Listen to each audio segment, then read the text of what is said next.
Thanks for coming back. What's up? Another episode of The Thinking Game, number 69. Got to start off by saying this podcast is just a general discussion of entertainment, discussion and for entertainment purposes and insight only. We are speaking from insight and past experiences from a general standpoint. Thanks for watching, and let's start the show. So, seeing a couple things that ran across the radar today. Well, not today, but past week. I've been at work. And first thing I want to talk about is Michael Oher. Did he get a bad deal? He's claiming in the news, I think he's got a petition filed in Tennessee, that it was not true that he was adopted. Allegedly, they had him sign a conservatorship. The question I have, is this a dirty move or is it a grimy move? And there's sometimes in life lesson we have to learn as individuals is when you come into contact with a person, is this person coming in good spirit or are they going to be dirty or grimy? Sometimes more easy to tell a dirty person, they're going to do you dirty. You can kind of see that from afar off. But a grimy person, you can't always see a grimy person. I mean, just think about when in your shower at home, even in the shower, you can't even see grime between tiles. You don't even see that. You have to really spray Tilex and get rid of that. But in real life, when you become an adult, and you start dealing with people, you have to determine, what kind of person am I dealing with here? Sometimes you can't tell right off the bat. Sometimes it takes time. The thing about Michael Oher that's interesting is he was an offensive lineman. Allegedly, in the movie, they said they taught him how to play football, which I highly doubt, because when you're an offensive lineman, it's a lot of thought processes, a lot of the stuff that goes into being an offensive lineman. He says that he was already an all-pro player. Big-time player before they took him in. And I think he went to their school, like a Catholic school or some kind of a religious school or something like that. And they took him in. So when I say grimy is when they saw him from afar off, did they allegedly say, hey, this guy's a cash cow. We can reap benefits from this guy. We just take him in, bring him in, give him food, house him, give him clothes. Because when you think about a conservatorship, it's almost like you signing over control of your likeness, any kind of money you make, any kind of agreements you make, anything of that nature. So he claims from the movie, this is kind of when it get grimy. They made a movie and a book about him, but the movie, they made it to where they profited and their natural kids profited off the movie. He said he didn't get anything. Now, I heard some couple of news places allegedly they sent them a check. He said it wasn't enough. And they said, well, if you don't take the money, we'll just put it in a trust fund for your son. But it has nothing to do with his son. We're talking about Michael Oher here. So that's the grimy part. Like when you're dealing with grimy people, they always try to find ways to get stuff done. Or are they going to deal with you because they can get something out of it? And they do it slick. Like you don't really tell until after the fact. And man, I hope he get that cleared up. I hope everything kind of get finalized and cleared up. But think about that in life. Dealing with people. Are they going to deal with you in fairness and deal with you dirty? Or are they going to deal with you in griminess? You got to figure all that out in life. You got to figure it out. My next one is on this thinking game analysis is a restaurant. I seen this on Reddit. A restaurant is being sued for false advertisement. Some people have weird expectations and they don't understand reality. They were suing a restaurant because they said that the food didn't look like the picture that was on the window. And I've been going out to eat for years, eating McDonald's for years. I probably can count on my hand that I got a sandwich or anything that looked like the picture. I mean, it's fast food. You can't in reality, you can't expect a fast food. You want your stuff as soon as you get up to the window, they passing your food out to look like they took their time and bunched that all together and took a picture. You can't. That's unrealistic expectations, in my opinion. Let me know in the comments, have you ever got a sandwich or any food that looked like the picture when you went to the drive-thru? And I ate at a lot of drive-thrus, and I said I can count on one hand. Probably when I got it looked like the picture. Like, wow, this looked like the picture. Our next topic, corporate take. Do you have the mental toughness to thrive in the corporate space? This is one thing we have to teach our kids. This is something that really has to be incorporated into our youth, into our kids, even our young adults. You have to have a mental toughness to endure the unfairness. A lot of times, people talk about race, color boundaries, but unfairness has no boundaries. I've seen people do their own people bad, and they wasn't black, and they do their own people just as dirty as they would do somebody of a different race. So to me, in my opinion, from what I've seen working in IT, is that there are times when things were unfair even for their own people. I've seen it. I can tell you stories. Like, I've seen stories where, on the opposite side of the fence, they go to fill out for a higher position. They keep moving the bar, and they don't even get the position, and they doing, it's their own own apples and oranges. Oranges do oranges dirty, just like oranges do apples dirty. I've seen both sides of the fence. You got to have the mental toughness to not let it throw you off your game, but let it motivate you to want to get to better spaces. And sometimes you got to endure the unfair space to get to the fair space, if you can understand that.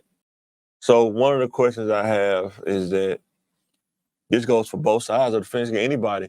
Do people see things that happen on the job and they don't say anything to keep their job? And the answer is, in my opinion, yes. A lot of times, it's self-preservation, especially if you're a husband, a provider of your family. You have to survive and make it home. A lot of times you think when you leave the streets, the survival is over, but in the corporate space, it's the same thing. It's things that happen. You see people get treated unfairly. You see people get, profane, talked to in profane ways, or, you see the progression of them trying to get rid of somebody, but you have to keep your job. You have to survive as well. People be saying, this and that, but at the end of the day, most people, they're going to fall on self-preservation. I'm going to say about 95%. They're going to go to self-preservation to keep their job. They know what they're going to tell you. Hey, man, I got to keep my job. I got to pay my bills. Let me know in the comments, do you think about that? Do people see things and they don't say anything because they're trying to keep their job? Self-preservation, that's a real thing, especially in the corporate space. And then I want to talk about, I'm going to go outside the box on this one. I want to ask, do you have to evolve or do you have to stay the same? I want you to think about that. Like, do you have to evolve or do you have to stay the same? There are spaces that you grow up in and you ask yourself, do I want to stay in this space or do I want to go to the next space? Sometimes to go to the next space, you got to evolve your thinking and how you go about doing things, evolve your habits. All of that, you got to evolve it. Age, things you can do when you're in your teens, you can't do in your 20s. Things you can do in your 20s, you can't do in your 30s, and so on and so forth. But you got to be able to evolve to that kind of thinking. Like, I don't have the same energy I had in my 30s and 20s that I have in my 40s. It's a little bit different. I got to be calculated on what I do. I got to be wiser with my time investment. All of that have to think about that when you move corporate spaces, where you work in retail jobs, working at the big box store, working at a retail place. It's going to be a little different than when you start working in a career. Things change a little bit. You get benefits now. You get time off, paid time off, but you got to manage that with wisdom. So when somebody says they're going to stay the same, that's like saying you're going to be the same person you were in 2003 in 2023, when it's probably not going to work. It's not going to be the same. Times are different.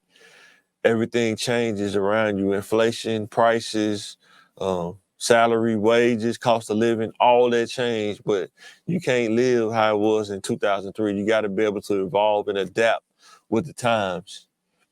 Not saying that the core of you is going to change, but be able to add and enhance the core of you, so you can have that skill set, education, communication mindset, and evolve and get to more opportunities.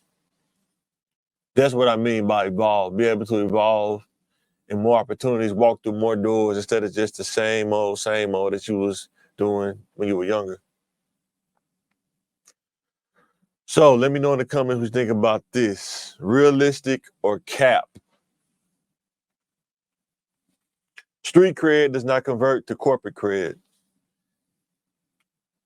You can't take what you did in the streets, whether it's dating, putting in work, whatever you did in the streets, it don't convert to corporate. The results anyway, it don't convert. You can't talk about stuff you did in the streets at your job. You just can't. It don't convert to it. It don't give you any kind of benefit. And the next thing I'll think about is, can you convert street skills into corporate skills? And the answer is yes. In my opinion, when you learn about how to deal with people on a street level, is this person grimy? Is this person dirty? Is this person slick? All kind of personalities out there. It kind of is the same thing when you get in the corporate space. You got people that's slick. They use the job as a shield to talk to people any kind of way. You got people that's kind of vicious. You got people that's treacherous. You know what I'm saying? All of that is in the corporate space too. But you got to be able to recognize that, and sometimes you can convert that discernment, or that being able to recognize people like that. It can convert over. You don't have to sound the alarm. You just know how to move in that situation. Even with things you did, sometimes those habits, like if you were a consistent person, you can convert the consistent mindset over, but not the things maybe that you did consistently, but convert that over to coming to work consistently, being on time consistently, trying to elevate yourself, working on being consistent and learning things in that nature. So you can convert a lot of skills, not the results, but the skills learned into your corporate career, and you will actually find yourself elevating higher than a person who don't have those kind of skills. But just know that street cred don't combine with corporate cred, but you can take the skills you learn from the streets. If you understand that some of those things are skills, and you can convert those over and help you in your corporate journey. So my next one is entitlement a problem? I think sometimes entitlement, you feel like something's owed to you when nothing really is. A lot of times, people realize, or they go through life thinking somebody owes them something, or you're owed sympathy, you're owed empathy. Nobody owes you anything. When you can understand that and move off of that base or precept, nobody owes me anything, I got to go get it, life will open up a different way for you. A lot of times people don't even know your situation. They don't know your story. And when you realize you can't tell your story in 5 minutes, or you don't even have to tell people your story. Just go down, just go play. Just get in the game and play and operate. Because when you operate and when they see that you performing, a lot of times the story don't even matter. They just want to know, can you perform? Can you give me 40 and 10 or whatever? So can you give me the stats that I need? Or can you sit in this job and I don't have to watch you? They don't care about where you're from. They don't care about who you are. A lot of times they just care about, can you do this job? Can you perform? Especially when you start getting higher up. You try to You want to be careful about things that you do. We all make mistakes, but the higher you get in a career, the more they care about your skill, your performance, and your ability to learn new things. Where you came from, where you from, sometimes not where you from is where you at. And when you can realize that and nobody owes you anything, you can fly through some stuff. You can, man, open so many doors you didn't think that was there. So let me know in the comments what you think about that. Let me know, do you feel like somebody owe you anything, or do you feel like you a go-getter? You know, are you a hunter or are you a prey? You know, there are hunters and then there's prey. The hunter control life in the food chain, and the prey are always seeking, always trying to, you know, stay out the way. But you got to have that go-getter kind of attitude, man, in the corporate space, in the world. You got to always be able to recognize opportunities and recognize and adapt when times are changing. So, and with that being said, that's why, in my opinion, we have to get our youth to educate themselves in post-education skills when they graduate. You got to either go to school, you need to go do a trade, or if you need to go to the military, you need to do some kind of skill that can carry you into your career and you can thrive. Just graduating and working at a retail job, I'm telling you, is not enough. It's not going to be enough. If you want to have a nice house, and not a mansion, but a nice house, a car, and have all your bills paid, plus be able to do some extra stuff like go on vacation a couple times a year, something like that, it's going to take more than just that regular working at, you know, retail store salary. You know what I'm saying? It's going to take more than that. And that's kind of how it is. I wish I could tell you something different, but I've learned through experience that you really have to get into careers that are sought after, that pays, and you can't do the easy stuff. It's sometimes not about the easy stuff. You got to learn how to make hard easy. When you can learn how to make hard easy and learn how to not be comfortable, get out of your comfort zone, you'll find out that you can do more than what you thought you could do. So, with that being said, we're going to do the pick one. Let me know in the comments who you picking. Aaron Hall or Keith Sweat? Who would you pick, Aaron Hall or Keith Sweat? Aaron Hall is from Guy. He's the lead singer of Guy. Awesome voice. Matter of fact, I think he started in the church and then they ended up doing that. Keith Sweat, best production team you could probably have. I mean, Teddy Riley was a great producer too, but Keith Sweat, man, he had the beats. He had a production team. He was putting out hits. If it was me and I'm going purely off the voice, I'm going to go Aaron Hall. Dude can sing probably on the spot. Without music and everything, it'll still sound good. Keith Sweat, production. If I'm going production, career-wise production, I'm probably going to go Keith Sweat. Because it seemed like he had his business together. He didn't really get tied up with grimy dudes. I know Guy got kind of tied up with grimy dudes with Gene Simmons. Did some grimy stuff, man, with paperwork and stuff like that. That's why you gotta be careful. But I'm gonna go Aaron Hall. But let me know what you think. Aaron Hall or Keith Sweat. Both are good, but I think voice probably would be Aaron Hall. So to all my Little Rock people out there, let me know who you picking on this. Sims Barbecue or Whole Hog Cafe? Which one you picking? I used to go to Sims, either the one downtown or the one in Southwest. I know the one in Southwest, they're rebuilding it. Maybe they'll come back strong. We'll see. Time will tell. But every time I would go to Sims, it always be a dude to come out. He always scoping the scene.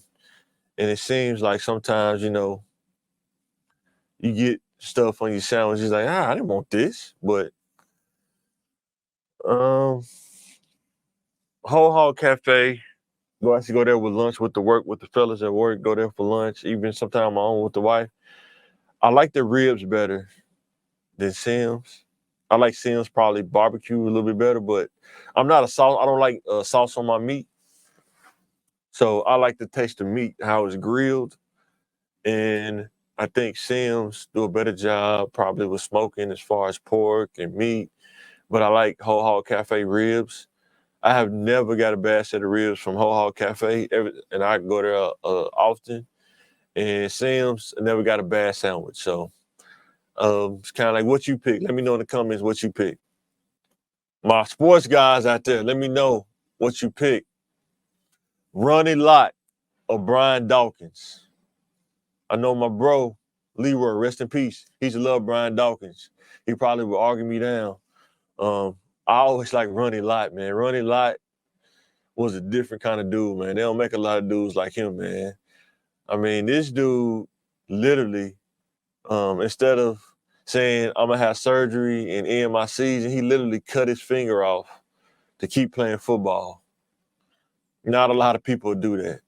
Even Michael Irvin say, man, you look, a dude to cut his finger off to keep playing football, you got to go with that guy every time, man. That dude is on a different level. But I like Brian Dawkins too, because Brian Dawkins, man, for the Eagles, man, I wish they could have won a championship together. I know he didn't get a chance to win one, but, man, Brian Dawkins was awesome for the Eagles, man. Awesome safety, awesome leader. But for me, the mentality, man, Ronnie Lott, man, was both of them was knocking blocks off, but Ronnie Lott played in that time where it was like it was a free fall in the middle of that field, and you just didn't play around in the middle of that field. And San Francisco comes down, you know, you thinking about Ronnie Lott. Ronnie Lott was coming for you. So, yo, we reached the end of this thing. It didn't really take that long to get through it. But yeah, let me know what you think about the podcast, Thinking Game Podcast, because we're making this try to give insight to our youth about understanding that adult life. Try to make some fun, have some fun, talk about different topics that come across. But just let us know. Let me know. Hit the subscribe button, hit the like button, help us reach 1K subscribers. We really appreciate the viewers that's been watching. I think we had like what we at now? 100 and look it up real quick. We're at 132 subscribers on YouTube. Thank you for following. Thank those 132 people for following the channel. We appreciate that. We're on Facebook, CTM TV, YouTube. I changed the name to CTM TV. TikTok, we on that as well. Instagram, TikTok, CTM TV, Little Rock. Instagram, CTM_content. Please like, share, subscribe. Help us grow. We're trying to stay on the positive side, give insight to our youth from a general standpoint to get them to understand that this adult life, it does take some thinking. It's a thinking game. And the better you get at it, the better at life you'll be. This is Mike. I'm signing out. Thanks for watching. Hit the like button. I'm out.